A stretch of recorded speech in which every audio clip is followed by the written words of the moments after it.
राज्यामध्ये अत्याचाराच्या रोज नवीन घटना समोर येत आहेत. डिसेंबर महिन्यामध्ये झालेल्या संतोष देशमुख यांच्या हत्येचं प्रकरण ताजं असताना आणखी एक व्हिडिओ समोर आलाय. हा व्हिडिओ जालन्यामधील असल्याचा दावा केला जातोय.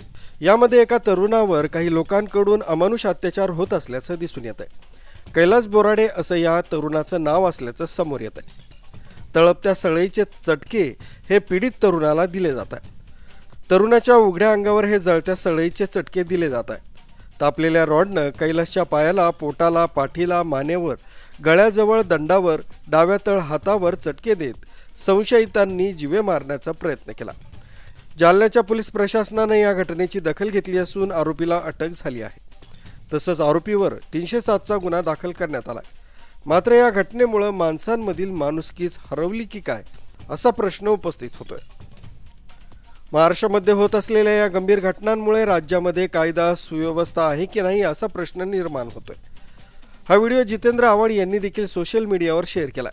जितेंद्र आव्हाड यांनी व्हिडिओ शेअर करताना लिहिलंय की संतोष देशमुख यांच्या हत्येनं क्रौर्याची परिसीमा गाठल्याचे संबंध महाराष्ट्रानं पाहिलेला असतानाच आता लातूरच्या जानेफळ गावात महाशिवरात्रीच्या दिवशी कैलास बोराडे या तरुणाची कातडी सोलल्याचा प्रकार उघडकीस आलाय.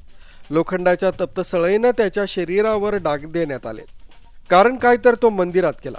गेल्या महिनाभरापूर्वी लातूरमध्येच माऊली सोट यालाही अशाच पद्धतीनं संपवण्यात आलं. शिव फुले शाहू आंबेडकरांचा महाराष्ट्र म्हणून आपण स्वतःची पाठ थोपटून घेत असताना एका गोरगरीब मागासवर्गीय समाजातील तरुणाची केवळ मंदिरात गेला म्हणून पाठ सोडली जात असेल आणि त्याची कातडी सोडली जात असेल तर आपणाला खरंच शिव फुले शाहू आंबेडकरांचं नाव घेण्याचा अधिकार आहे का?